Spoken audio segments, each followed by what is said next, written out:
What's going on, football fans? It's me, J.R. Clark, back again with another Pound for Pound ATL Live, joined as always by my co-host, Johnathan Holder. Johnathan, how you doing today, sir? Doing great. Got a short week this week at work. There you go. So looking forward to a Friday off and a 3-day weekend, and had a decent Easter weekend. So There you go. looking forward to talking some more Falcons football. There it is. And as y'all can see down at the bottom of the screen, we are joined by a special guest, out of your Falcon Minds own John Yates. John, how are you doing, sir? Man, I'm doing great, buddy. Always a pleasure to be on with you guys. I appreciate the invite, and Yeah. it's always fun, especially if we're talking draft, man, because we Oh know yeah. we know Mike's not too up on the draft. So One day we will get one we will day, get we one will day, drag Mike into the draft. But see, the problem with Mike is he's just far too positive, and you that's got to true. have a willingness to nitpick and tear down because you got to be able to separate. You got to be able to say that dude trash. Right. You Yeah. got to be able to do that, right? And I don't know if Mike's got enough hate in his heart to say that anybody is. That's true. It takes a while. So I mean, I told him he's just got to pick a team, though. He's got to pick a team that's on TV that he can watch week to week and keep up with it, so he can know these players. Because Right. when he on draft night, he's just like looking at everybody else, like, is that good? No. Is that good? I mean, I'll even say this: like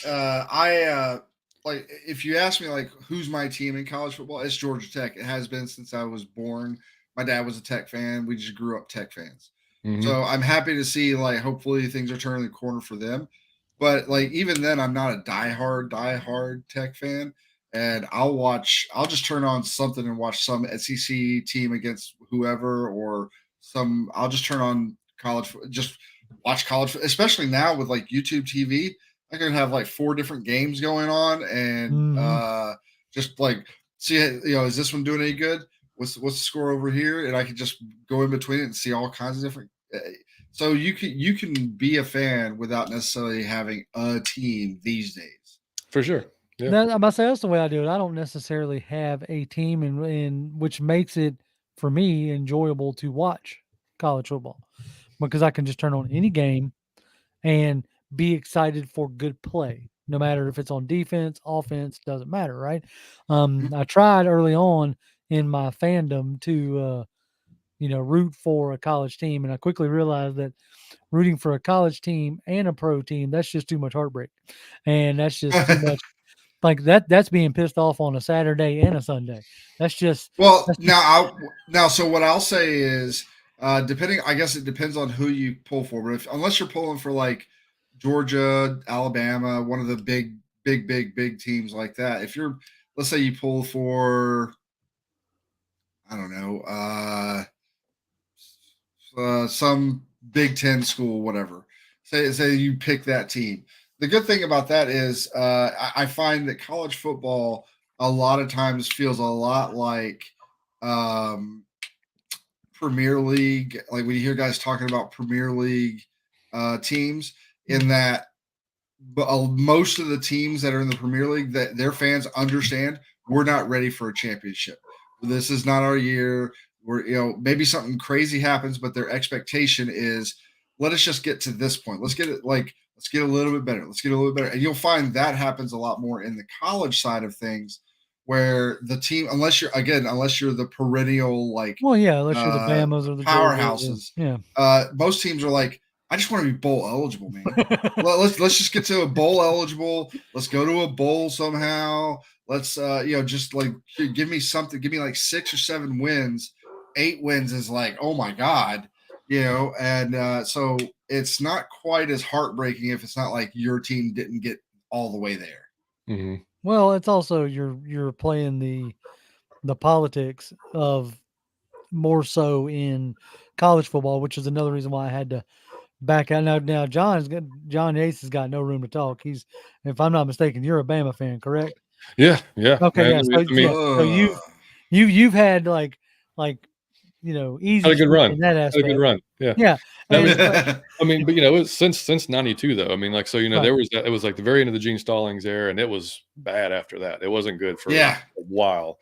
So like, but I mean, then I went to Georgia State, and when I was at Georgia State, we didn't have a football team. So we were actually doing they sent out a survey like, hey, would you support a football team? Like, hell yeah, bring a football team, let's go. Right, And right, so they right. didn't actually start the football program until I left. So I mean, I still root for them, of course. They're my alma mater. So I went, but they're smaller schools. So Yeah, I was about to say it is. are That's they that's even that's what you was talking about, Johnathan. Like, I mean, if we can be bowl eligible, that's fantastic. and Yeah. y'all, hey, look, Georgia State's had a couple good years the last few years. Yeah, man, and yeah, exactly. As And far as just that aspect goes. yeah, and getting dude from Georgia now as the new head coach. I mean, Right. The was he the running back. running backs? Yeah, I Yeah. can't think. That's Yeah, I can't remember his name. can't But yeah, I don't keep about this too much to Willie Doc kicks us off. He says the Thank Triple you, J Willie. show featuring pound for pound. And that's right, we are the triple threat.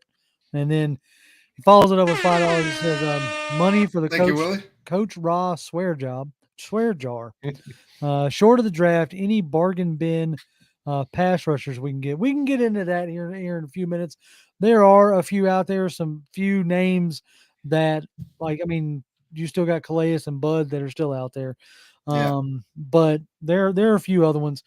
But before we get too much and further into it, we might as well, I guess, get into it, right? Yep.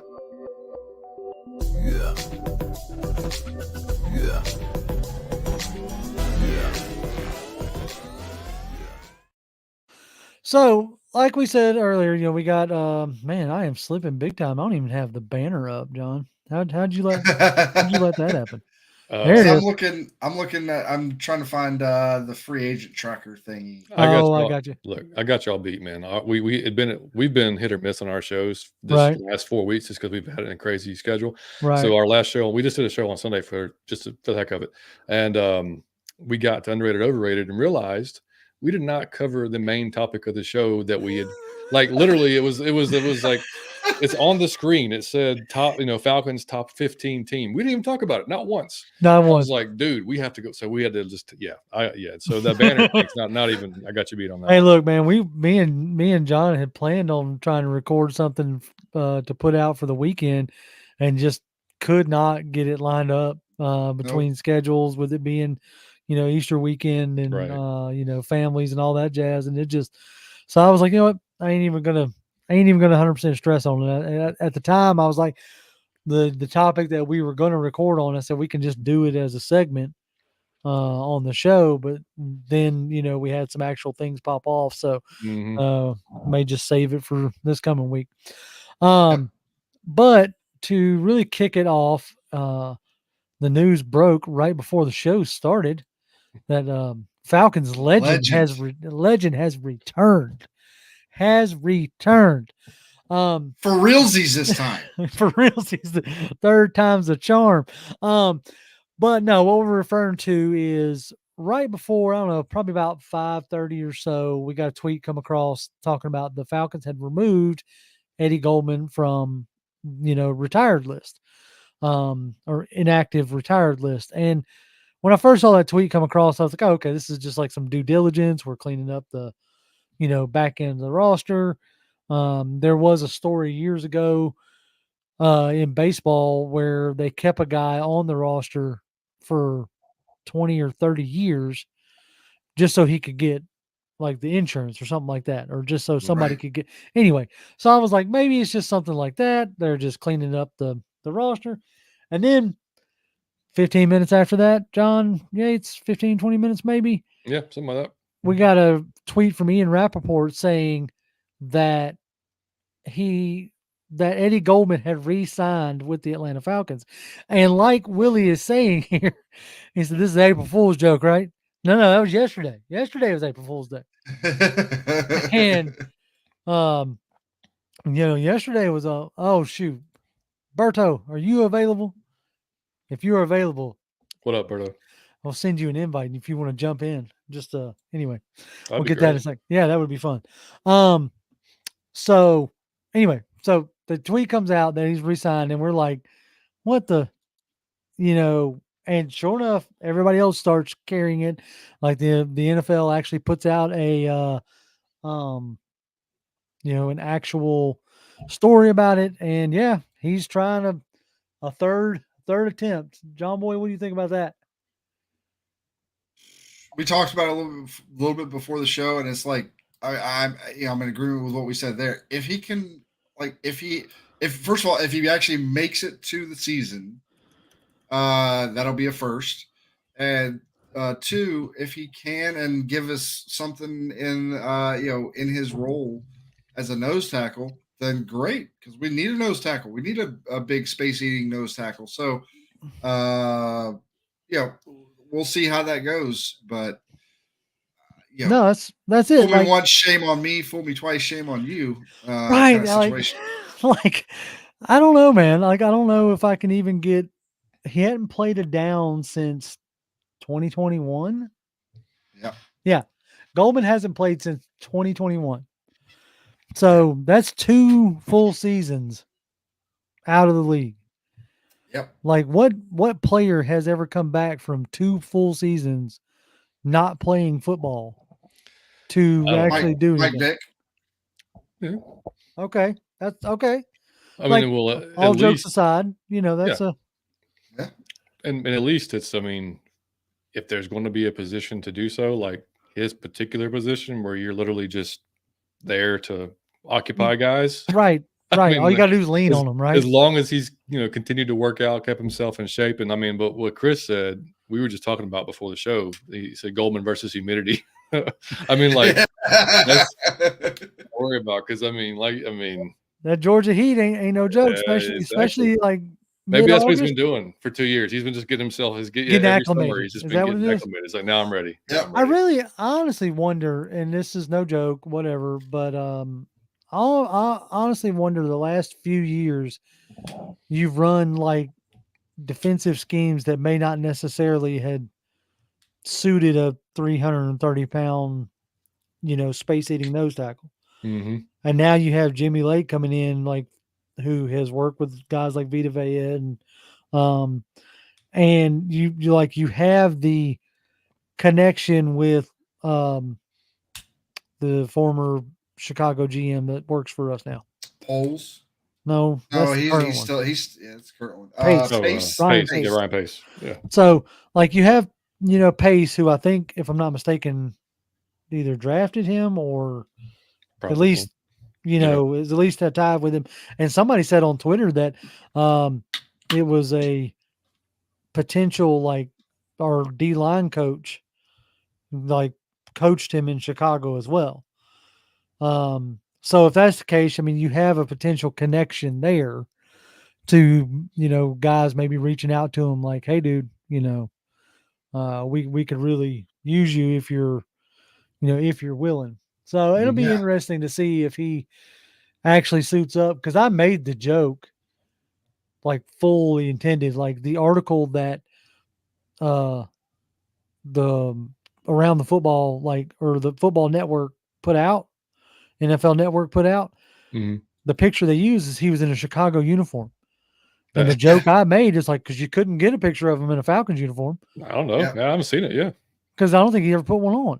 Maybe a t-shirt. maybe a workout hoodie or something, but definitely never a uniform. And so it'll be interesting to see if he actually makes it, into on the roster through camp, or to camp at least. I would love it if he can legitimately play. I mean, that's just one less need that we have to go get right now. You know what I mean? So because right now you're staring down the barrel of, Taquan Graham probably being your nose tackle. Yep. Or, David Onyemata lining up as the zero tech.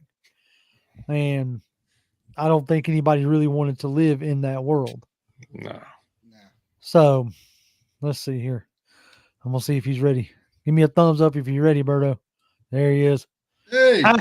Let's go. What up, man? What's happening, fellas? What's going on, man? Oh, living the dream, having some fun. Living the dream. That's it, man. It's a surprise Berto appearance. That's right. Damn, man. It's been tough. It's been tough to do these shows, man. It's been real hectic.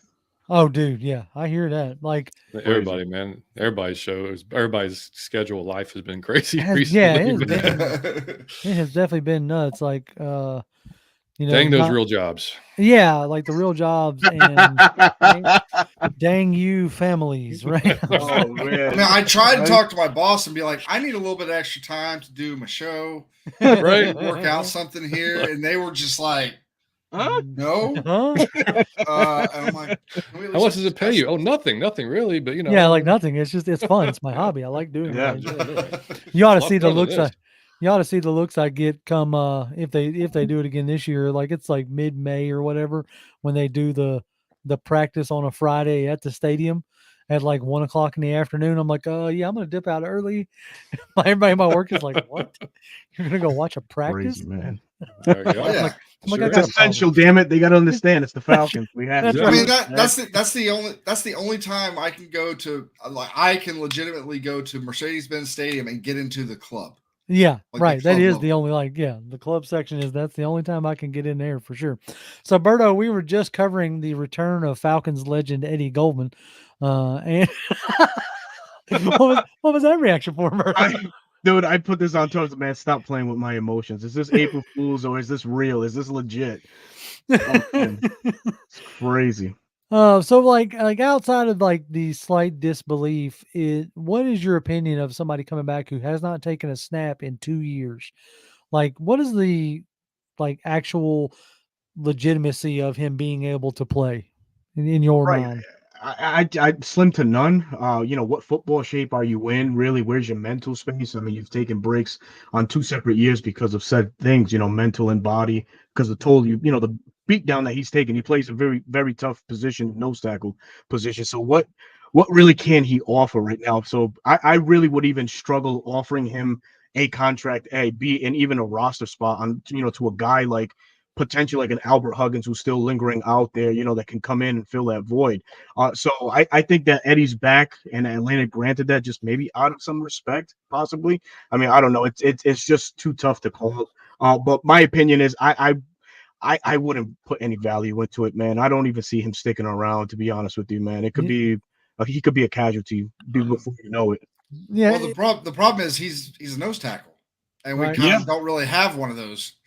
So Yeah, but do we actually? I mean, even though we're in this 3-4 base and seeing how Coach Ron ran it last year, is nose tackle really a priority? Seeing how he used Kobe Turner, how he used different skills, different guys with certain skill sets. They didn't have a dominant nose tackle, and this is the thing that I like to tell people is like, wow, how funny was it to hear somebody else's name other than Aaron Donald leading the Rams in sacks, and that was Kobe Turner and Bryant Young. So, Coach Rod definitely did the best he could with what he had and with those rookies specifically, and he put them in fantastic situations to succeed. So, is nose tackle really a premium for the Falcons? I don't know. That's debatable too. It's really going to depend on like how much flavor or whatever that Jimmy Lake is pushing. Because if you go back and watch the Washington tape when Lake was the defensive coordinator, and then the short period of time that he was the head coach, they did have a big space eating nose tackle. And so is that something that Lake is going to be, looking for? But I agree with you. If you watch the tight fronts that Raheem deployed the last 2 years in out there in LA, then no, that's a 4-man front, with a lot of times with an outside linebacker, overhang as that fifth guy. So who knows if he'll, like you said, if he'll make it. I found it to be absolutely hilarious that that was part of the news that broke today is that Eddie Goldman was coming out of retirement again. What we don't know is that they actually were going to announce it yesterday. They had everything ready to go. They're like, if we do it today, nobody's going to believe Nobody's going to believe it. Yeah, Tony Wright even says, he goes, I thought it was an April Fool's joke when I first heard the news. Right. Not you, but it was like everybody did. It was crazy. It would almost benefit him though, too. I mean, if he's, assuming he's in football shape or gets in football shape, the fact that we'd only be in base 3-4 very minimal time anyway. So like that would benefit him because he wouldn't be on the field as much. Technically, but it all comes down to the price because, like Berto said, if it's not a premium, you don't want to pay too much for somebody that's not on the field that much. You shouldn't be like with Goldman. You shouldn't be paying him no more than the vet minimum at this junction. Correct. Yeah, absolutely. Like he's going to have to at least play a year before I sign him up. And somebody was asking, how old was it? Willie Doc was asking, how old is Goldman? Tony answered it, and I looked it up before the show. He's 30. So crazy, isn't it? I mean, you could theoretically get, a couple years out of him as far as that goes. But Josh brings up a good point. He says we still have Taquan Graham, Contavious Street, and now Goldman. I don't think we take a defensive tackle in the draft unless Sweat falls. Here's the deal. Like, this is something we can like transition into as far as like topics go. Let's hit the right button. Is the draft big board. I thought this was going to be an interesting topic, and these next few weeks are going to be very interesting because up to these past 2 drafts, we have not went into the draft. We, as in the Falcons, or Terry Fontenot, has not went into the draft with a glaring need. Right now, sitting here April 2nd, if we were to construct a big board of needs, there are some pretty glaring needs. So, like, I want to, Johnathan, what do you think? Like, in your opinion, what is like draft big board need number 1? Like, you got to come out of the draft, preferably in the first to second round with this position. You gave me the easy question. I mean, well, we're going to start. We're going to go down. Like, I'm going to let you start. And we're going to roll right on around everybody. I mean, to me, it's a toss up between edge and cornerback. Like that's your like number 1 need coming into this draft. I don't, some people, I'm not, if we come out of it with Joe Alt at 8 or something like that, I'm not going to hate it. Cause I mean, I'm always down for some more offensive linemen and making sure that offensive line is good into the future. But I mean, if we're just looking at glaring needs, offensive line is set. They're going to be one of the very few offensive lines that have probably started the same amount of guys in most, like for 2 or 3 years straight. In most instances. So at the end of the day, I don't think offensive line is a glaring need. I think it's edge, cornerback. Those are your 2 most glaring needs. Some people might say safety, but I think Grant, while he's not the greatest guy back there, I think if you do things around him, I think you can live with him. I just don't think he's going to set the world on fire or anything like that. But you can live with him. I don't what you have opposite Terrell right now. I don't know. Maybe they feel like they can, but I like looking at it on paper. I don't think you can live with that. And the same thing at edge. Yates, what do you think? You're the number one, like you got to come out of this draft, preferably in the first round, as we sit here on April 2nd. Like, what is the thing that you got to come out with? Yeah, I think he's right. It's edge. I mean, we talked about it on our show, like the drop off from edge compared to the cornerbacks is a lot steeper than. So I mean, you definitely need both for sure because you haven't had a CB2 really since AJ Terrell's been here, like a really good CB2. No, not a solid one. No, not a solid. Not a consistent one. How about that? Not a consistent one. Exactly. Like you had Casey Hayward for a little bit, but like obviously he got exactly got injured. Yeah. So I mean, it would be really nice to snag one of those guys because there's a lot of CB1s that we could be drafting as a CB2. Maybe if we trade back in a different scenario, trade back in the first round, maybe even there. Yeah. Right. Maybe even there in the second round. Who knows? But yeah, that. But yeah, the edge. Because clearly, like we said, I mean, like there's not a ton of guys left on the free agent board. I mean, obviously, I would love to have Bud back. Calais would be nice, but as far as a really, dominant or alpha type of edge rusher, we don't have that. We haven't had that in a long time. So you hope one of those top 3 guys is that, whichever flavor you like. You hope that guy's that guy. But right. But yeah, that dude, I'm I'm always for offensive line too. Like, I mean, these tackles aren't getting any younger. No, So that's got to be addressed soon, man, especially when you don't have as mobile a quarterback back there. So, right.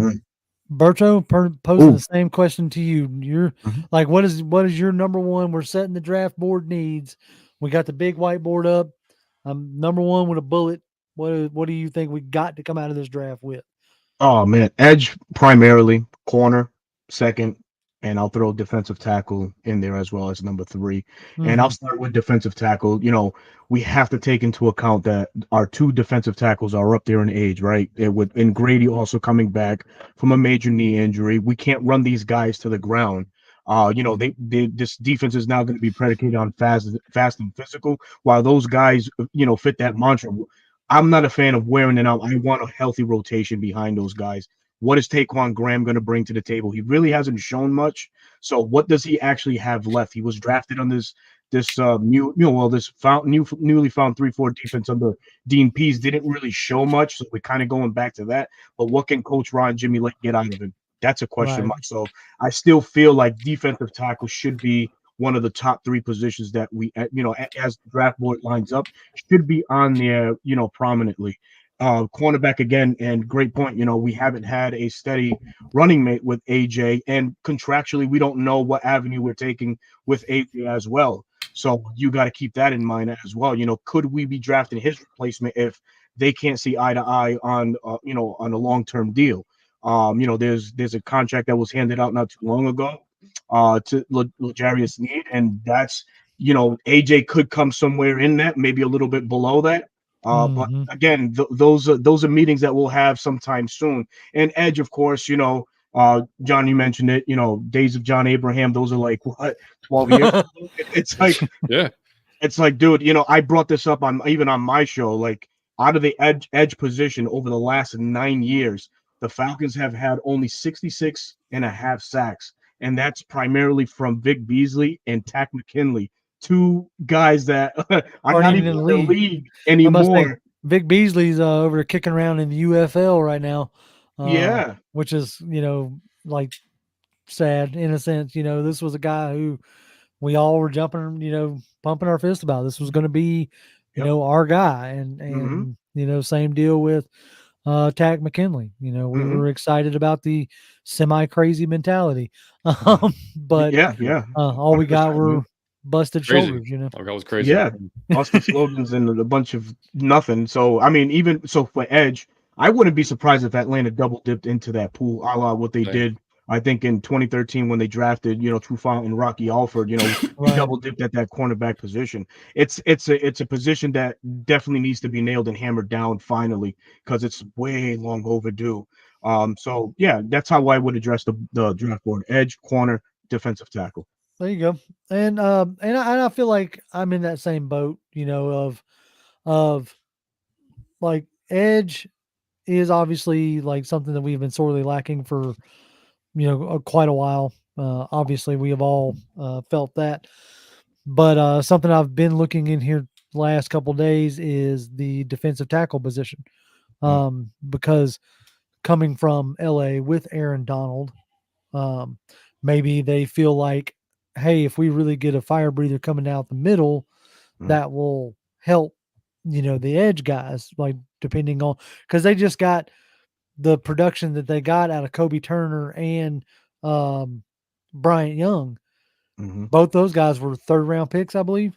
And they may feel like because they had such a force in the middle that everybody had to worry about, could have potentially opened up avenues for those guys. So yeah, I think number one with a bullet is, I would say, like D-line. Whatever you feel like, because I put out a tweet earlier this morning after watching a few little clips, like one or 2 games worth of. I'm gonna get the name right here because apparently I was corrected on Twitter, because apparently he prefers to be called Johnny Newton, even though his name is Jershawn or Drayshawn, or I don't know. It's Jershawn. Johnny Deshaun, Newton. Johnny, same thing. I mean, Whatever, Johnny you know. Newton. Like what am I? Who am I to say, right? Mhm. Everybody is well documented on this show. I am horrible with names. Okay, I was given the most generic name in the world, JR, and since then I can't. You know, one of my best friends is named John. The other one down there is named John. So I mean, I'm not Damn. good with names. What do you want from me? Anyway, but watching him, like he was like compared to not obviously not highly touted as Aaron Donald, but in that same mold of type of defensive tackle. And after watching a few of his games, that if that dude played on Alabama, we'd be screaming Oh man. that he should be a top 10 pick. Or Georgia or whatever. mhm. Because if you compare like his production to a Trayvon Walker's production, from say last year, through the roof better. I think he was hurt, so he didn't perform in the combine, and I don't think that's helped him any. But he's a guy who's intriguing. Same with Byron Murphy, the D tackle out of Texas. Yep. Yeah, you talk about double dipping, man. We could do like a teammate draft, right? Yeah. You could grab my Byron God. Murphy in the first round and Tavon Sweat in the second round, and just plug them next to each other again. You could do the same deal with Latu, and later on in the my draft, God. get Gabriel Gabriel Murphy. Yeah, get Gabriel Murphy. Right. I think you pointed that out, man. Every time you watch the film on Latu, Murphy just kept popping. Yeah. Who is this other guy, man? Yeah, And like, who's number UCLA, the 11? way, they used him, they used him well. Let me just put it like that. So a tweener, defensive end, defensive tackle, and he made noise on either side that they used him on. So I was like, oh man, shit. But to your point, man, drafting the pair. I mean, Philly did it. Philly's done it every year, pairing somebody from Bulldog UGA. teams. Yeah. So They're always drafting. it could happen. I mean, you could do Verse and Fisk. That was another one. You could man. grab Verse in round 1 and Fisk in round 2. And those guys, like we talk a lot of times about like timing and rhythm with a quarterback and a wide receiver, but we never talk about like the timing and rhythm between like TN stunts and like you want to pair guys who are used to the way the other guy moves, and that could be a way to generate like instant production. Man, we just talked about on Sunday, like we're really lucky because our need, like what we just talked about, our draft big board needs very deep in all those positions. I mean, like, I don't want to say we can't miss, but damn, it'd be really hard if we miss on one of these guys because there's so much talent at D end, at D line, at cornerback, wide receiver. If you want to go, even, I mean, like, there's so much talent there. It would be really, really tough if we, yes, I know it's the Falcons, but I mean, it'd be tough if we missed on that, man. I mean, it really would. like if we were to trade back and get either an extra, like for example, if we trade back to Minnesota because maybe McCarthy falls to 8, they really want McCarthy. We go back to 11 and get their 26 or whatever it is. Yeah, I think it's 26. To move up. You go and pick Latu, Turner, Verse, whichever one you want. My second pick, honestly, at 23, might be it's either a cornerback or it's maybe Braden Fisk, because I love that. Like what I've seen of that kid, I really, really like. And then if I don't go cornerback there and we go with 2 firsts and then a second, in the second, I may be looking at TJ Tampa. Like that's the guy that I'm looking at. So. Yeah. Go ahead, Berto. Yeah, going back to Fisk though, man. Yeah, sure, he blew up the combine, and of course, he when you're doing that, you catch a lot of the eye. You're like, oh man, let's dig a little bit more into this kid. So Fisk, I saw a lot of him. He blew up the middle, but he reminded me, if you guys remember, Justin Smith from Cincinnati. And then he went to San Francisco. Just was really limited because of the arm length, but everything else he did right, man. Like set up the defensive tackle, defensive end studs. Was just a mauler in the run game, and he offered as a pass rusher. Brandon Fitz he offers that, and he's what 6'4", 6'5". This kid's a he's a load, man. So Brandon Fitz, he's an intriguing prospect and could very well fit what the Falcons are planning to do up front. So I wouldn't be mad at that if we in the trade scenario in the 20s, he's available, he's there. Run to the board, man, and run to the podium. Hand that card. No, yeah, completely agree, because there are still, a lot of somebody. Okay, it was King up here earlier. Let me see if I can find it real quick. Let's see. Not gonna be able to find it. Okay, yeah. King says, didn't Terry say we're not going to get backed into a corner? And this is the reason why I brought up the draft big boards, because with a little less than a month out, there are still what I would consider to be, some glaring needs that we didn't address, even if it was with like mid-level replacement guys in free agency, like we have been able to do in the past. Now, if Goldman truly returns, that kind of maybe takes a little bit of pressure off on the D tackle, but how much trust can you really put in that to a guy who hasn't taken a snap in 2 years? So, like, I still don't remove that as being a need because of, the fact that, he's still unknown in that aspect. So we talked about 3 right off the rip that all 3 of us were able to name without much pause, and that was, edge, D tackle, and cornerback. So that really puts in, Terry into a position like, okay, look, we got to come out with this. And that's, I wonder, like, how well he's going to, like, maneuver in there and how well he's going to be able to react. I would still rather be where we're at with Kirk as opposed to have not taken Kirk and being in that boat. Well, yeah, right. Then you're relying on like so many things above you have to go right to get one of those top QBs, and it's just at least that's taken care of. Like at least, and we definitely have multiple needs, but like we just said, I mean, it's extremely deep, and now that you never can fully project what's going to happen in the next level, but it's those guys are there, that can really fit a need this year and down the road. I mean, you could get legitimately 3 to 5 starters out of this draft. I mean, and potentially right. I mean, and that's not necessarily this year, but like your guys that can work to that level, and that's if you can do that in any draft, that's a win for any team. I don't know there, Josh. He says Rich McKay also said we would spend more this off season than last year. We did, didn't we? Like, I mean, we ain't got much left. We got $6 million in cap space money now, and that's only because Tyler Heineke was like, "Yes, I will take a pay cut to stay here and not be homeless." I realize I'm overpaid. I'm very overpaid. I will take a cut. I understand. Oh man, I got a quick question for you guys. Too. I sucked last year. I got it. Okay, good. What's up, Berto? We talked edge, corner, defensive tackle, and those three positions. Do you feel like any one of those groups are deeper in this class where you can address it later on in like mid rounds? Probably cornerback. Yeah, I was going to say corner because you got, like Johnathan brought up, you got TJ Tampa.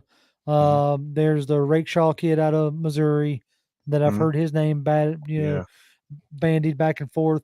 If you look at the defensive tackle position, especially if you're looking for like a penetrating 3 tech, you've got, Fisk, and you've got the Murphy from Texas. You've got there's a handful of them. The Carter from Duke, Michael Hall from Ohio State. So there's a handful there. And I think honestly, like one of the deeper positions is offensive lineman. So I wouldn't be surprised if we grab, an offensive lineman in the second or third round to maybe prepare for letting McGarry walk or cutting McGarry next year if they're not happy with his play, or, getting ready for, Jake Matthews to ride off in the sunset. Yep. Agreed. Nice. Yeah, I like the defensive tackle position. You mentioned a lot of great names. I'll throw in another one. Brendan Dorless out of Oregon is another tweener there. He's done. He Yep. can wreak hell. Christian Boyd out of Northwestern, the Northwestern Panthers. Yeah, I think that's HBCU. But he Yep. was a handful at the Senior Bowl. Yeah, and yeah, so there is a lot of intrigue, a lot of option there. So all right, so you guys feel defensive tackle is probably the deepest out of the core, or cornerback is the deepest in this class. Yeah, Yep. I think so. Yeah. Because I mean, you can still get. I mean, you can get.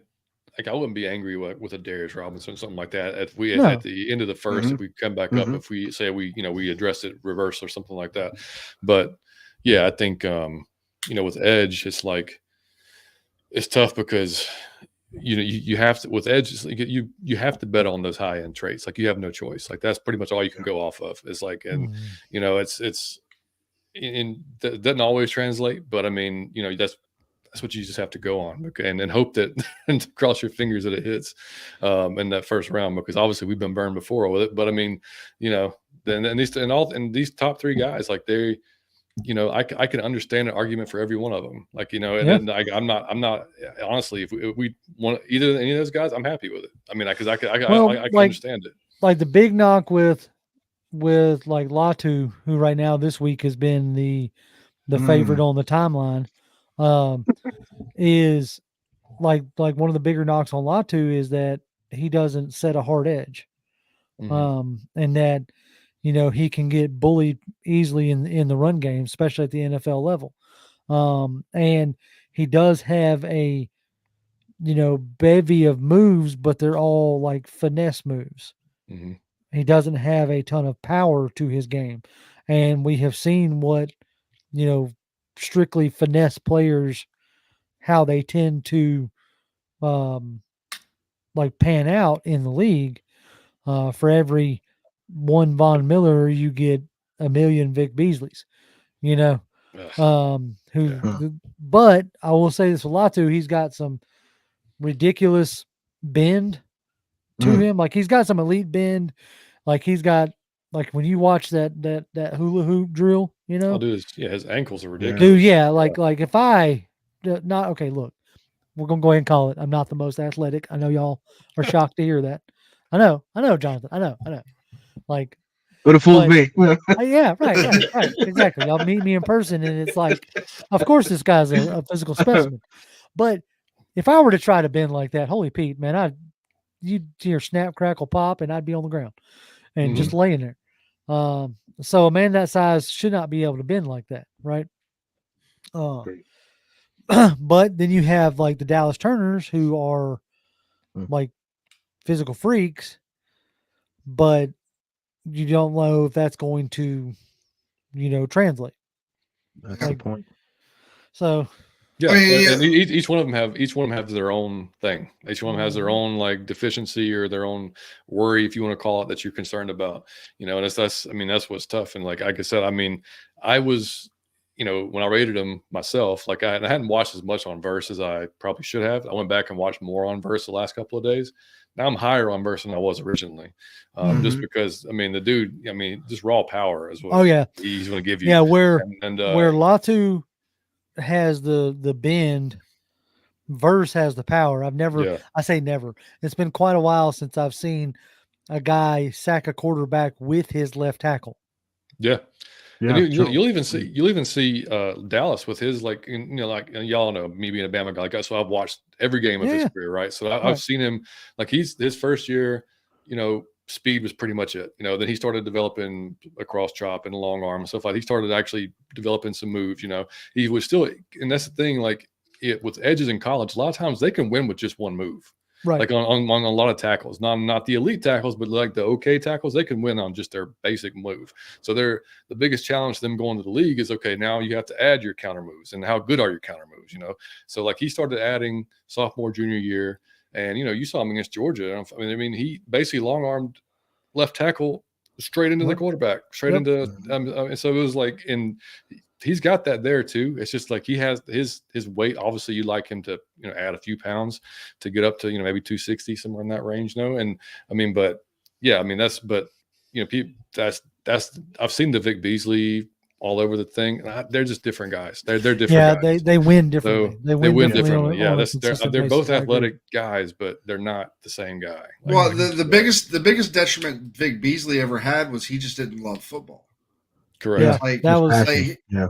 yeah, he just didn't have the passion for it. If he had that dog in him, then he probably could have been if not a great one, he could have played in this league for many years, being anywhere between 8 to 12 sack guy for many years.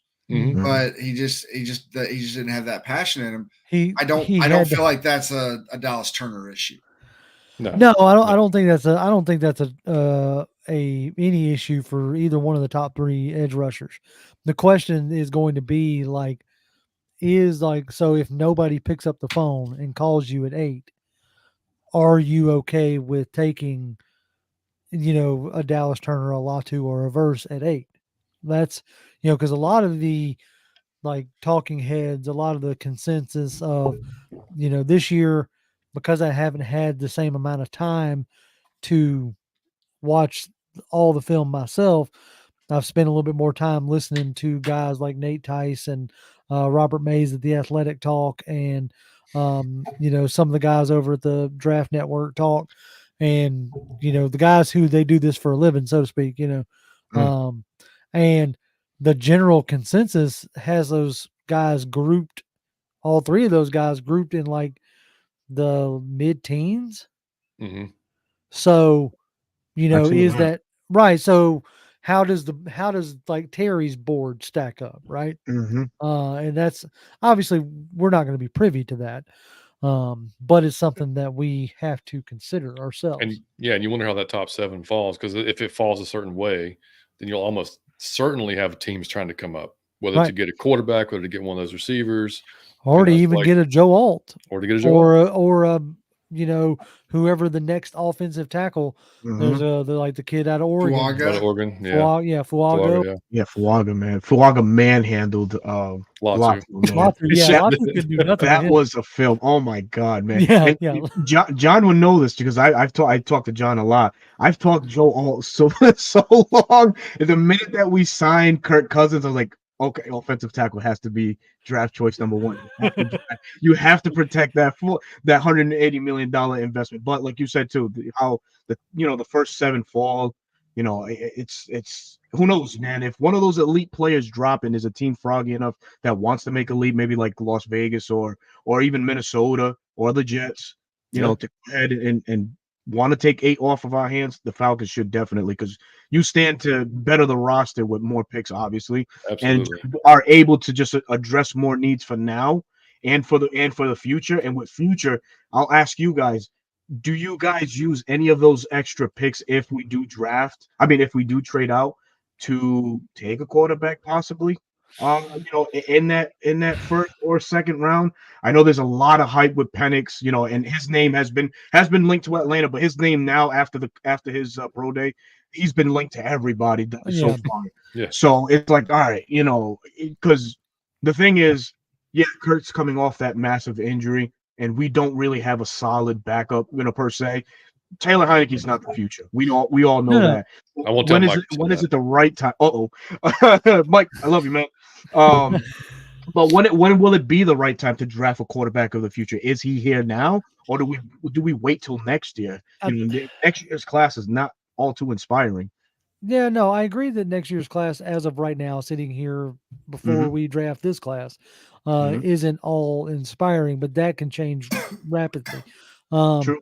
But I mean, you're all in on Kirk right now. Mhm. Like you're all in 100%. on Kirk this year, and you're Mhm. definitely all in on Kirk next year. For like the way everything is structured, you're not moving off of Kirk at least until like after the 3rd year, I think it is, or is it Third after? year. I mean, You can. second. You could do after the second year. Yeah. You can after the second year, but it would be Like, a little costly, but you could do it. either way, like you're all in on the Kirk Cousins experience for the next 2 years For sure. and possibly 3 years. And so at that junction, you need to give him every opportunity to win. So if you pick up an extra first, like Johnathan was talking about earlier, in the like potential Minnesota trade, like you use that to bolster the team. Like even if like in that scenario you wanted to pick an offensive tackle that you say, okay, go battle with McGarry and then potentially take over for Matthews in a year or two or whatever it is, right? Mhm. But I don't see, honestly, I don't see where you can hope for development at this junction. We'll see if Jordan Love can continue to develop, but that recipe doesn't necessarily work in a modern NFL. Like back in the day, sure, right? But you got to win now and win quick, and especially with the moves that you've made this offseason, right? Yep. Yeah, I agree. Yeah. I think you wait till later. Yeah. Yeah. I mean, like, would I like to have Penix here? Sure. I mean, I ain't gonna be mad, but I would like to have him here. But I'll say, like, and I've said this for quite a few weeks now. Anytime it's brought up, like, if they want to wait till like the third, fourth round, if he's still there, and pick up, say, a Spencer Rattler to sit behind him to try to like learn the NFL game behind a competent quarterback with competent offensive coaches. We assume they are going to be that. Then I would not be mad about that.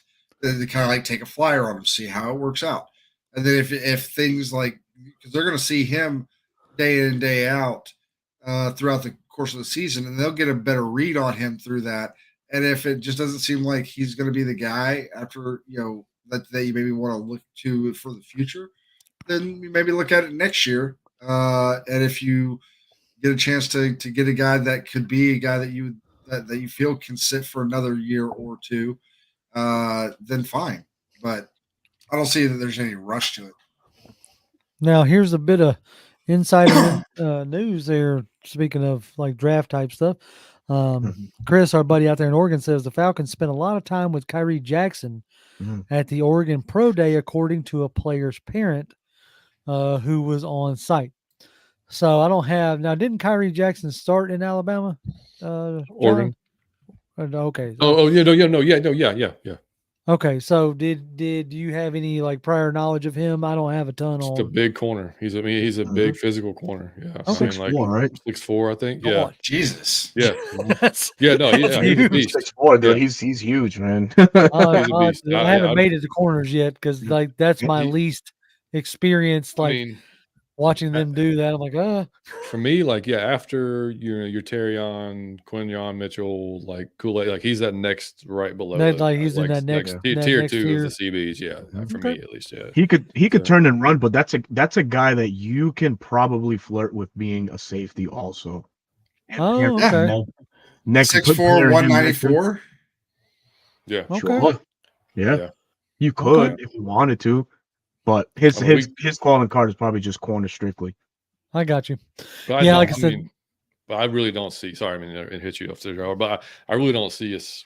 Like I know, Johnathan, you were talking about Richie as safety. Like I don't see the starting the season with Richie as strong safety. No, I mean, I think it's been. There's too much on him now. Like we've seen who he is. I don't think he's well, going not to get just any that. better. Like maybe you might have been able to do that had Jerry Gray moved on. Right. But with Jerry Gray pretty much running the secondary last year, and by the end of the season, DeMarco Helms had taken, Richie's job. I would be surprised, I guess, if and I was a Richie guy. Like I was waiting on him to just like be that guy we saw at Central Florida, and it just didn't happen. It was just tough. We'll see. Y'all want to do a quick 4-round mock? What do you think? Let's do it, man. Let's do a 5-round mock. 5-round? Oh my man. 5-round. Go 5-round. We're gonna push it to 5 this time. All right, let's see here. Let's do this with bam. There it is. Okay, here we go. All right. Chat, we need y'all to get involved here. I'm gonna move this banner so it ain't all up in the way. Now we can see Berto's pretty face. There we go. Yay! I like it. Willie Dog says, mock. Let's go, Willie. It's that time of season. All right, we're going to do a 5-round mock. We're going to go fast, and we're picking as the Falcons. Now, for all y'all who have never used this mock draft simulator before, this is Pro Football Network, and they have done a thing now to where you can have a bunch of people join your mock as different teams, which I thought was interesting.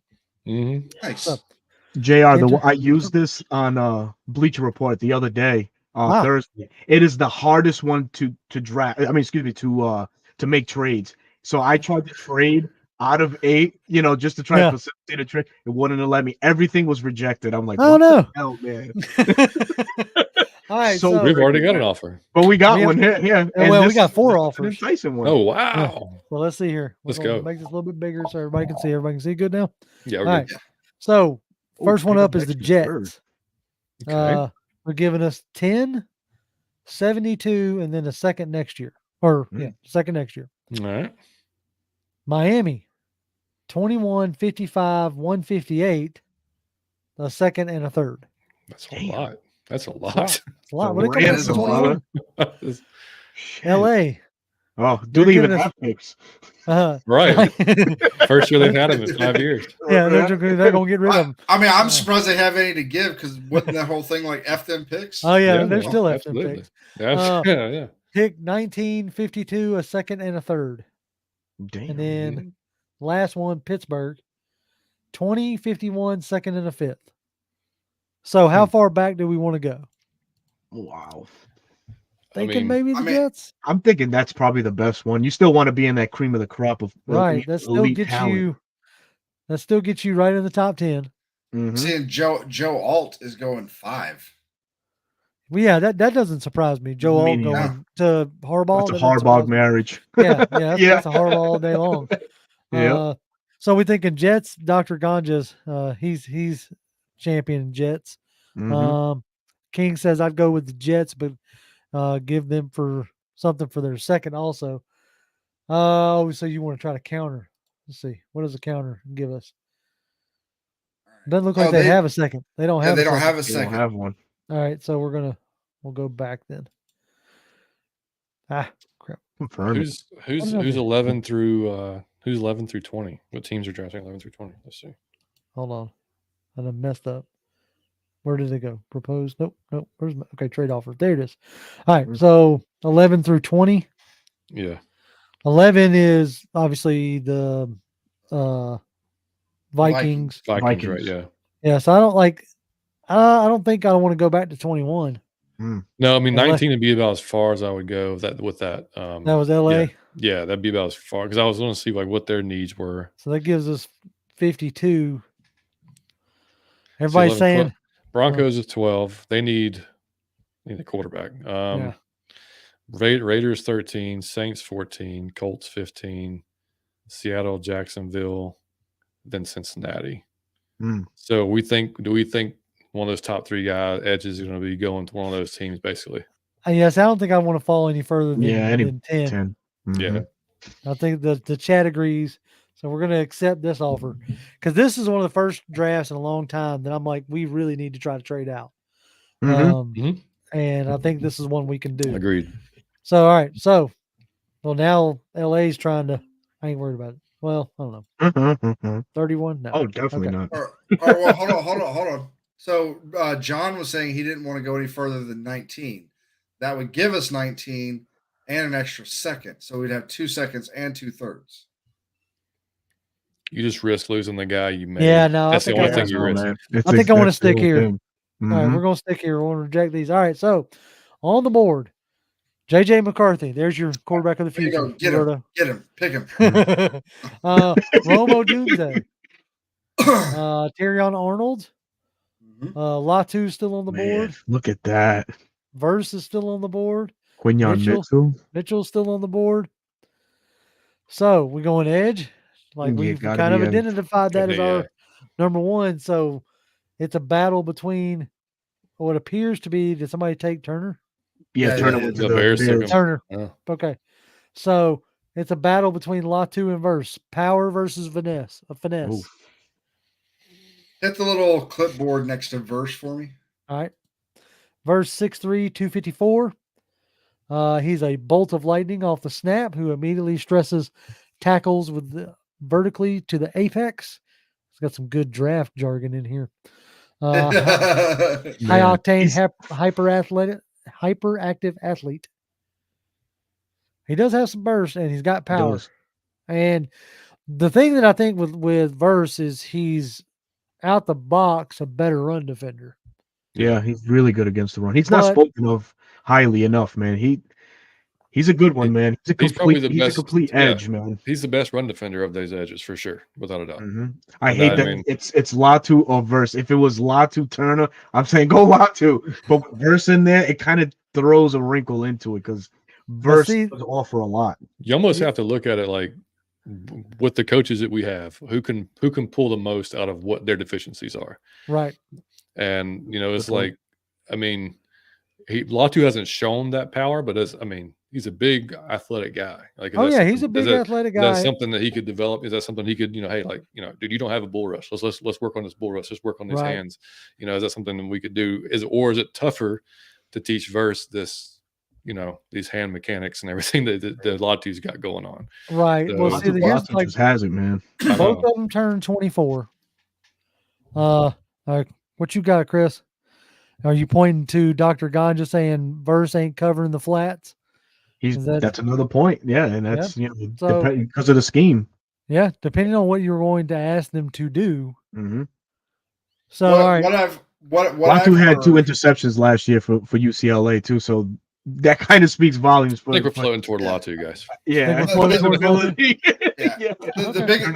The biggest problem I have is you hear a guy like Jared Verse or even Turner, who again I think it's easier to teach a guy a bull rush move Hmm. than it is to teach guys essentially Mhm. boxing to become a finesse Correct. boxer. Mhm. I got you. And so to just be like, hey, you need to like sink your hips, get up under that guy and push him. And that's really what it comes down to, like getting under a guy. Right. You know?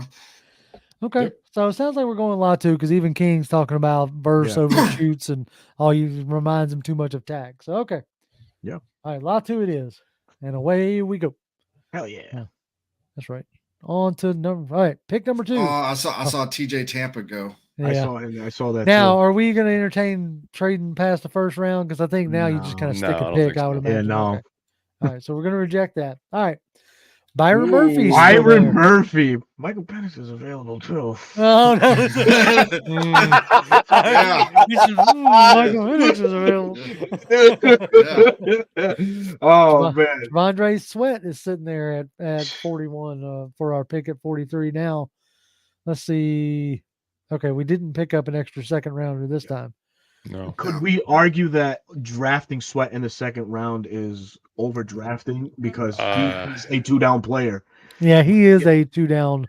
Yeah, I'd be more You know? comfortable with Murphy for sure, but I'm I would surprised Murphy's definitely- still here at 43. Yeah. To be honest Yeah. with you. I'm definitely down with Murphy. Like you put him in there. Yeah. Then, What corners are even on the board still? I saw Kamari Let's Lassiter, but see. he's more of a nickel to me. Like, all right. So corner, you got Lassiter, Yeah. Oh, there he is. Oh, Rayshaw, Yeah. Oh, Melton. he's a dog, man. Max Melton is a dog. Yeah. Kalen. These guys seem like round 3 picks. Oh, more who's to that? me. Melton. Yeah, Max Melton, Rayshaw. Maybe Rayshaw in. Rayshaw can go in the second, man. Yeah, I think he will. I think he's Rayshaw gonna probably keep could. moving up. I think he'll be Yeah. moving up people's boards. Yeah. Yeah. I think you can't. It'd be tough to pass on Murphy. Oh, Murphy, because now you're covering 2 Yeah. needs right off the bat. You take Yeah. the edge in Latu, you take the interior guy and Murphy. Yeah, of course, and people knock him because of his size, but Yeah, I was about to say it's 6 foot, 297, but very explosive interior. And coming from, you got to Mhm. think, coming from LA, where you just had, like I said, I know these guys aren't Aaron Donald. I understand that. Mhm. We have a But- 6-foot guy that's kind of this size. You know what I mean? Right. He's pretty decent. So, Hello. but, do you plan for do you take Byron Murphy, and that way you can keep Grady on a pitch count? That's the thought. I think that would be the thought right there. Keep Grady fresh, rotate him, put him on a pitch count, let the new guy come in and do the brunt of the work, man. So And then that way you have 2-3 years from now when like Grady's ready to hang it up because Grady's 30, 31. mhm. Like you already have that on the board. So Millie Mills wants to know what wide receivers are on the board. Millie Mills is in the house. Oh yeah, What's up, Millie's Millie? yeah, Millie's always hanging out with us. Yeah. Oh my All right, God. we got The Troy Yak Franklin, King, and then we Leggett, got Leggett's the Malachi guy. Corley, man. That's yeah, D-Boy Corley, 2.0 right there. and then Leggett. Mhm. Now here's one of my dudes right there, Ricky Pearsall. Yeah, I like him too. He's Yeah. probably the about- best fit for this offense Yeah, out you of all talk about these guys. a natural separator through route running. Yep. Mm-hmm. Ricky Pearsall is, to me, he's on the same. Now, granted, this other guy's getting a lot more love, which deserves it. But to me, I group him right there with Lad McConkey in the that Yeah. technical, using routes to get open type guy. So So I think it- what's our next pick? Is it 70 something? 72. So yeah, 72 is our next pick. Yeah. yeah, I think Yeah. one of these guys will be there for that. You think Yeah. one I of mean, these guys? I think so. I'd be comfortable Okay. with that. Yeah. All right. I think So we, we're we, still- we secure the interior and take Byron. You think Byron too good to pass yeah, up? I mean, especially if they're ranking him at 26, He is, and most people are looking at him as probably a first round guy, and Yeah, he's somehow there exactly. at 43.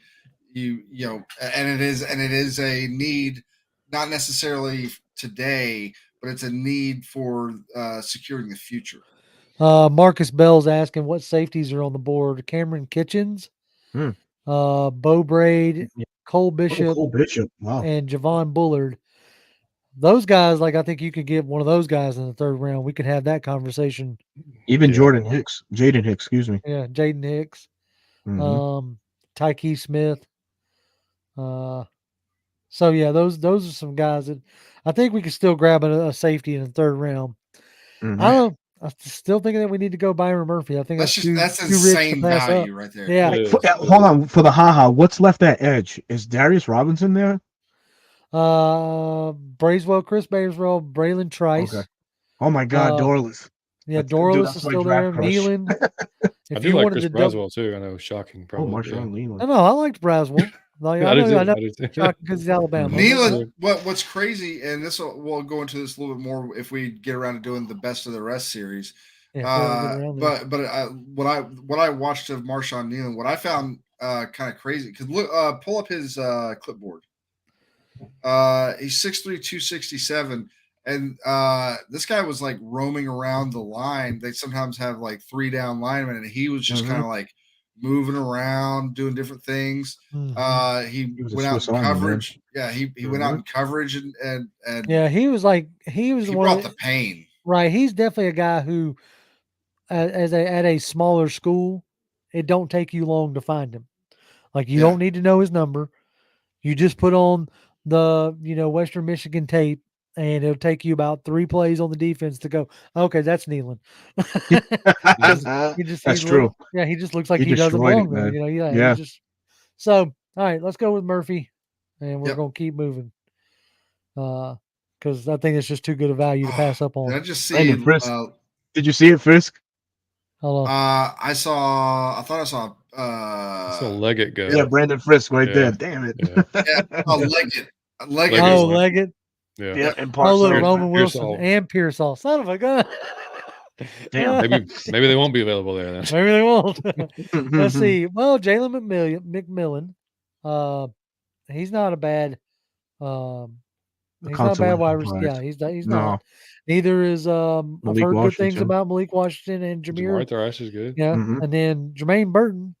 Is not a bad option. I think we've got 3 third-round picks. I know we got 72 and 74, and then and we got 79. 79. So Yep. yeah, we can have some fun here. Mm-hmm. Corner? Let's see what we got. Cornerback. Chris Abrams, Durain, No. DJ James. I don't mind the green Yeah, Green. Yeah. of that crew. Right. And There's Kyrie Jackson. There's Kyrie Jackson. there's Kyrie Jackson and Cam Hart. Yep. So by the looks of that, Kyrie will be there in the next couple of picks. By the looks, Right. of So that. we should be okay there. Safety wise, Javon Bullard, Cole Bishop, Here we go. Jaden Hicks. I like Cole and Bullard. Yeah. I like anybody from the Utah defense. They tend to have pretty good defensive players coming out of there. So okay, everybody's asking some people were asking who was left in the DB room. So I think we just covered that. Offensive wise, Offensive tackle. See what's available there. Oh man, Ahmadaji. Yeah. Amadaji. He's good. Yep. Javon Foster's good, but he looks like he'll be there 70. What? Our next pick. Yeah, we got 79. 3, so Yeah. we can have some fun there. Let's see, offensive guard.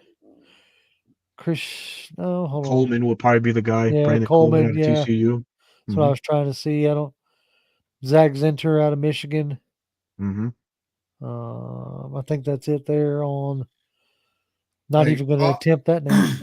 Offensive guard is like a black hole for me. I'm just like, oh yeah. Sure? And I actually don't think we would take an offensive guard. If we took anything, it would be a tackle.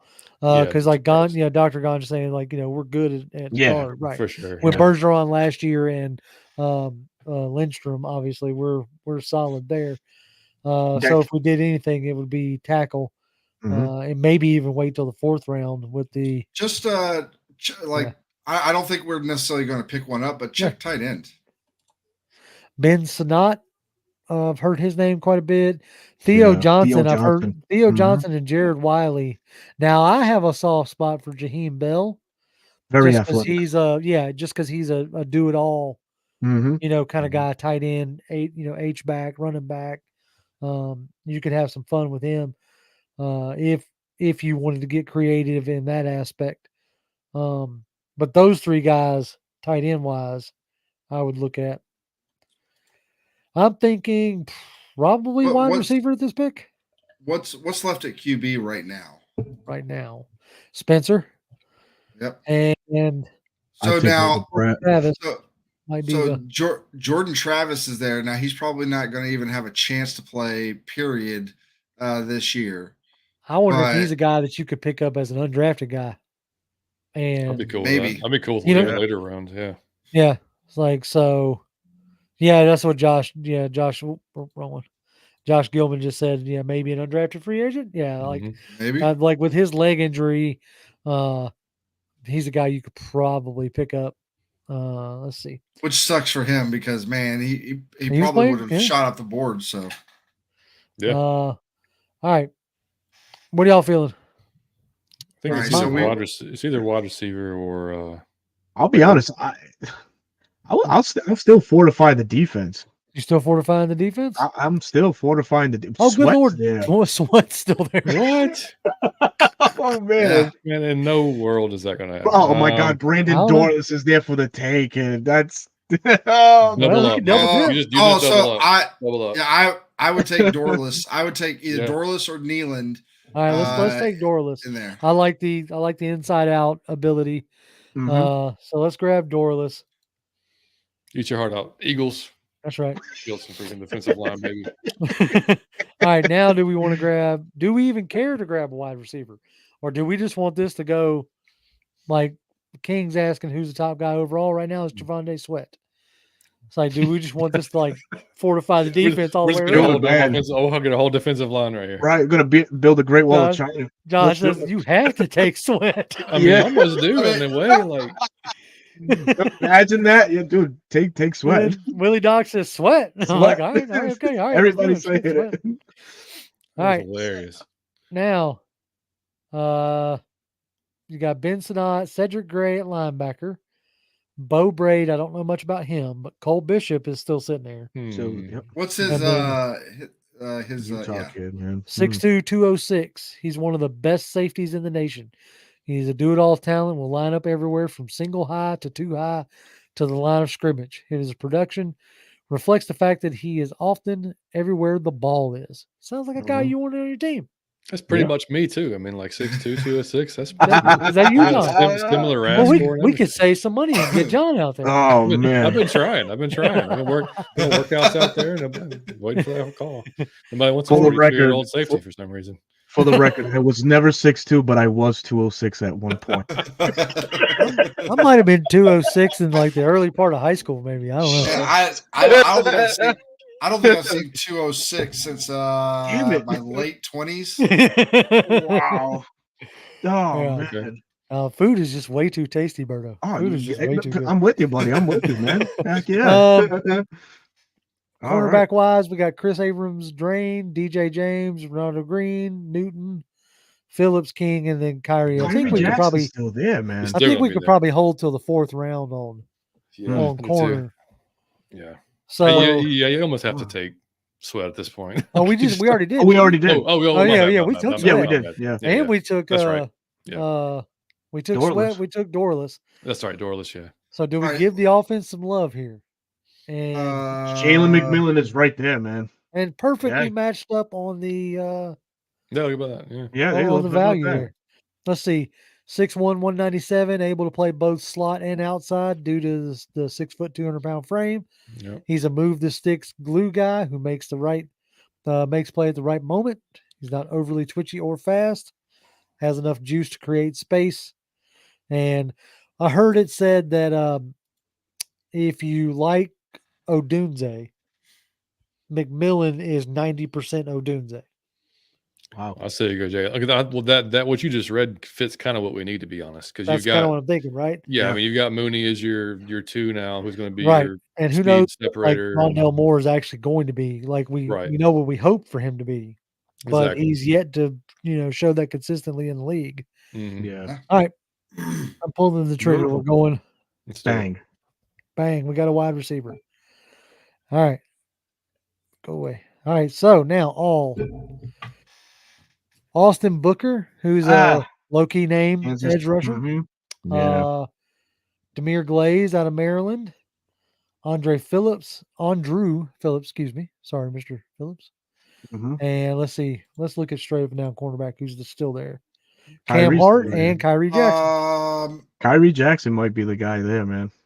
Either him or Cam Hart would be the guys I'd take. 6'3", 194. Cam Hart is 6'3", 202. Mm-hmm. Those both some big corners. What about Kyrie Jackson? Go look at what's his RAS? Kyrie Jackson's RAS is 7.87. So decent. It's not bad. Yeah. No.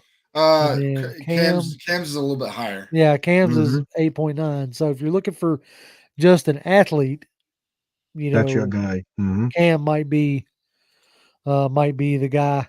But if we go with the insider report that we had earlier from our buddy Chris, then Kyrie Jackson might be the dude there. And you wonder how much they value, at least the new squad, new regime values Phillips. Like how do they see him more of an outside guy, inside guy? And you've got Alfred as well. Like, are they going to compete with each other for nickel, or it's like, that's because at this late in the draft, it's like I don't know that you're getting CB2 at this point. You know what I mean? Like you. I don't think you're going to necessarily get day one CB2 here. Yeah. So it might be CB2 by committee, CB2 by scheme. Yeah. Depending on, because last year they played Clark Phillips outside and inside. So it might be like a matchup situation. Yeah. So I'll be honest. I'd be good with going cornerback here. I'm good with either Kyrie or Cam. Either one of those two guys, I'm okay with. If I had to pick one, just based because I don't know enough about him, but if I'm just looking at current information we have, I would probably take Cam just because he comes off as a better athlete, just overall athlete. Right. But other than that, like I really don't have a dog in the fight between those two guys. So whichever one. Akella Witherspoon's still a free agency too. Who is? Oh yeah, Witherspoon's still a free agent. Yeah. I feel like he's a guy that we're going to sign before the start of camp. I feel like. Yeah. Emmanuel Brown says it has to be cornerback right here, and Josh echoes cornerback or safety, while Willie Doc is saying Kyrie. So, for sake of argument, let's just go with Kyrie Jackson. Let's do it. We'll lean on the insider info from Chris earlier and say that they really like Kyrie. All right, I think yep, okay. This will be our last pick, round 5. Oh, Trace Knight or Tyrese Knight. Oh man. That would be a nice one. Who's still left? Yeah, linebacker. Nobody really worth. Yeah. Eichenberg. That's special teamers or Oh yeah. This section, yeah. All right. So what value can we get here at this 5th round pick? Theo Johnson, the Penn State. Oh man. And Jared Wiley. Jared Wiley.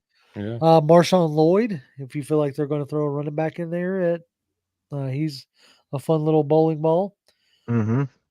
Let's see, Jordan Jefferson. If you wanted another 313-pound defensive tackle, He did better at West Virginia before he transferred to LSU. right?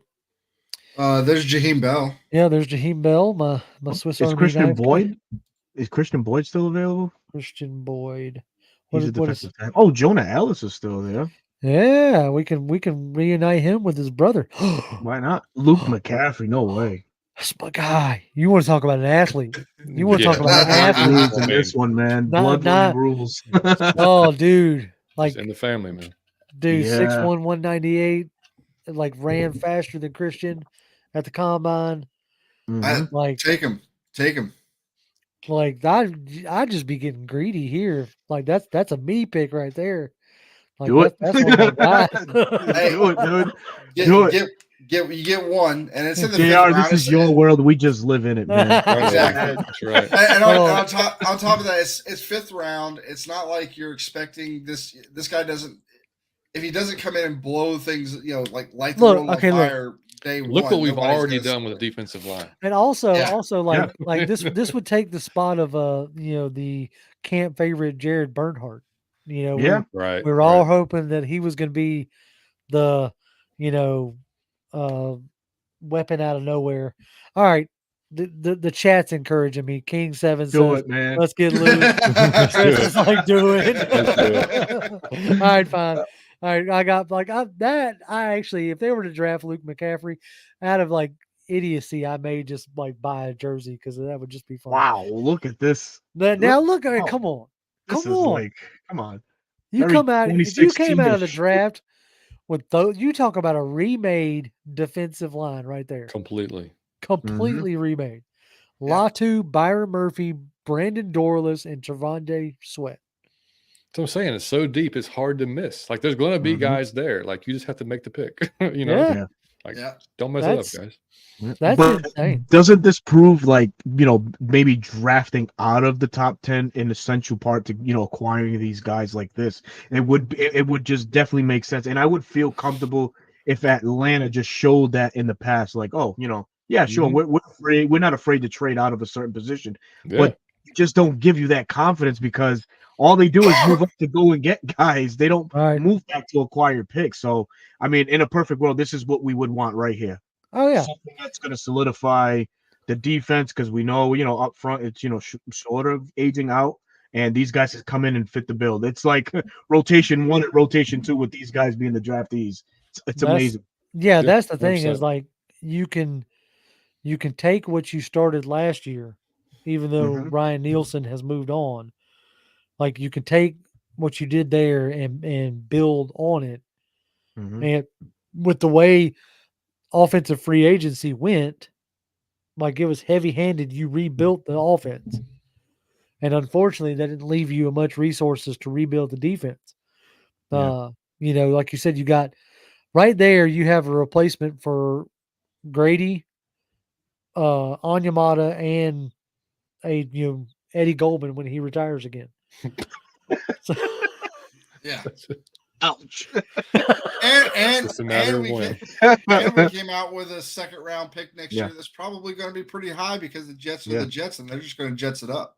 right. Yeah. They are definitely going to Jets it up. You're not wrong Mhm. about And that. that core that we just drafted, we got to remember we still have Zach out of Ohio State. And Yeah. Right.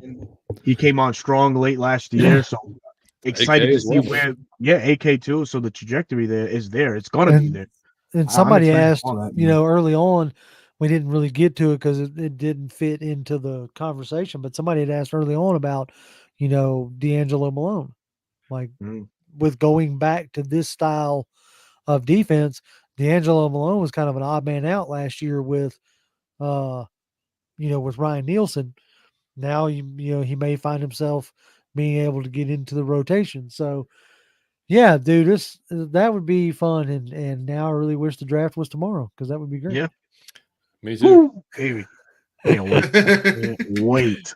Well, if either one of you guys want to show up, we're going to be doing the live stream all yeah. day 1 and all day 2 of the draft. So Yeah, y'all got an You open know, invitation. All y'all gotta do is open just invitation. shoot me a message and Thanks, man. we'll definitely have a revolving door. We should Mhm. just do a big, massive cross stream We ought to. We really ought to. because I Uh, mean, That'd be fun, man. the guys Yeah. from New Millennium obviously want to do it. You know, Yeah. Fleek and Savion Well, and you can whatnot. save you on So and those we guys. should just all do that because Yeah. we can throw what 10 guys on the screen, 12 guys on the screen. I something think like we. that? I think we can. I can do 10 on mine. I'm Yeah. pretty Yeah. sure is Yeah. the tier that we pony up for. But Mhm.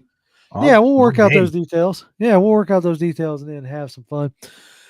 All right. Well, I think that's going to pretty much do it for us tonight. We appreciate everybody who decided to stop by. We massively appreciate you two gentlemen for Yeah, taking thanks, time out of man. your Absolutely. evenings Absolutely. Appreciate to the come invite, chat. man.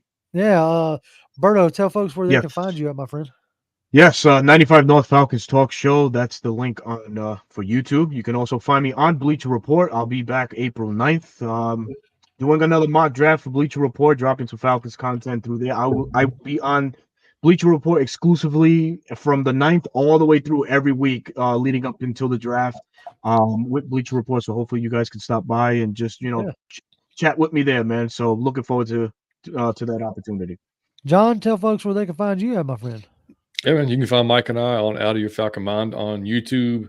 You can follow us on Twitter, Out of Your Effing Mind there. And Mike's about to get TikTok going again. He took about a month break just from social media in general. And but he just started posting some stuff. So he's pretty funny follow on TikTok if you guys Yeah, he is. check that out. He's So good. Yeah, he is. yeah, man. So and then we're on IG as well, Out of Your Falcon Mind. I think he mostly does TikTok and tries to keep up that the best he can. But yeah, we'll be our live schedule is kind of all over the place. Recently, my kid plays baseball, so that's like nonstop. And then my schedule.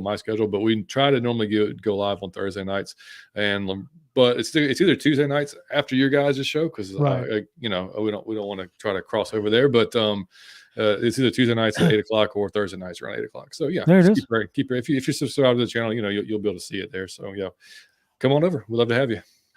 John, tell folks where they can find Johnathan. Tell folks where they can find you at, my friend. At Johnathan M. Holder. Come by, say hi. There you go.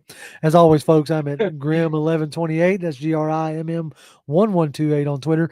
Hopefully, me and Johnathan will be back with maybe the start of our Best of the Rest series.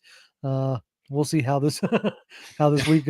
I'm going camping this weekend, so we'll see Nice. how all that goes. So maybe not. We'll figure it out. But if not, that'll be the first segment next week. Who knows? Cool. But we appreciate y'all, and as always, Falcons fans, rise up. Yeah. Rise up. Peace.